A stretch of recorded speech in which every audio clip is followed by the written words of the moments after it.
بسم اللہ الرحمن الرحیم۔ پیارے ناظرین، اس چینل پر روزانہ ترتیب کے ساتھ قرآن کریم کی ایک آیت، اس کا ترجمہ اور تفسیر بیان کی جاتی ہے۔ آپ سے گزارش ہے کہ اس چینل کو سبسکرائب کریں تاکہ روزانہ قرآن کریم کی ایک آیت اور اس کا ترجمہ آپ سماعت فرما سکیں۔ سورۃ البقرہ آیت نمبر 4، والذین یؤمنون بما انزل الیک وما انزل من قبلک وبالآخرۃ ھم یوقنون۔ ترجمہ کنز الایمان، کہ وہ ایمان لائیں اس پر جو اے محبوب تمہاری طرف اترا اور جو تم سے پہلے اترا، اور آخرت پر یقین رکھیں۔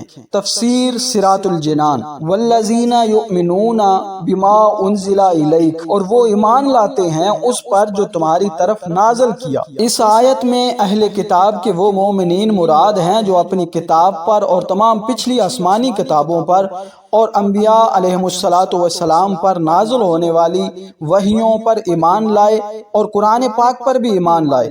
اس آیت میں ما انزل الیک سے تمام قرآن پاک اور پوری شریعت مراد ہے۔ اللہ تعالیٰ کی کتابوں وغیرہ پر ایمان لانے کا شرعی حکم۔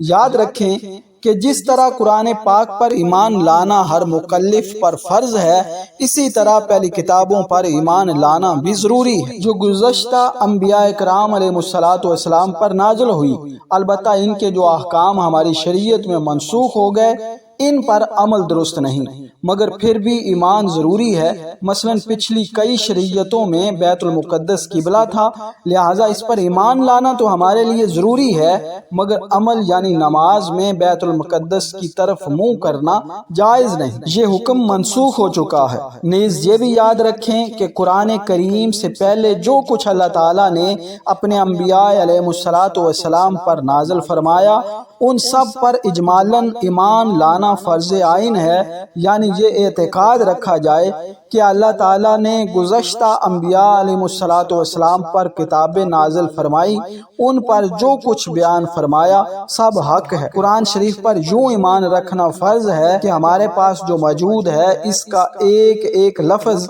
اللہ تعالیٰ کی طرف سے ہے اور برحق ہے، بقیہ تفصیلاً جاننا فرض کفایہ ہے، لہذا عوام پر اس کی تفصیلات کا علم حاصل کرنا فرض نہیں، جبکہ علماء موجود ہوں جنہوں نے یہ علم حاصل کر لیا ہو۔ وبالآخرۃ ھم یوقنون، اور آخرت پر یقین رکھتے ہیں، یعنی متقی لوگ قیامت پر اور جو کچھ اس میں جزا و ثواب وغیرہ ہے سب پر ایسا یقین رکھتے ہیں کہ اس میں انہیں ذرہ بھی شک و شبہ نہیں ہے۔ اس میں اس بات کی طرف بھی اشارہ ہے کہ یہودیوں اور عیسائیوں کا آخرت کے متعلق عقیدہ درست نہیں، کیونکہ ان میں سے ہر ایک کا یہ عقیدہ تھا کہ ان کے علاوہ کوئی جنت میں داخل نہیں ہوگا، جیسا کہ سورہ بقرہ کی آیت نمبر 11 میں ہے، اور خصوصاً یہودیوں کا عقیدہ تھا کہ ہم اگر جہنم میں گئے تو چند دن کے لیے ہی جائیں گے، اس کے بعد سیدھے جنت میں، جیسا کہ سورہ بقرہ کی آیت نمبر 180 میں ہے۔ اس طرح کے فاسد اور من گھڑت خیالات جب ذہن میں جم جاتے ہیں تو پھر ان کی اصلاح بہت مشکل ہو جاتی ہے۔ پیارے ناظرین، امید کرتا ہوں کہ یہ ویڈیو آپ کو پسند آئی ہوگی۔ ملتے ہیں اگلی ویڈیو میں، تب تک کے لیے اجازت دیجیے۔ اللہ حافظ۔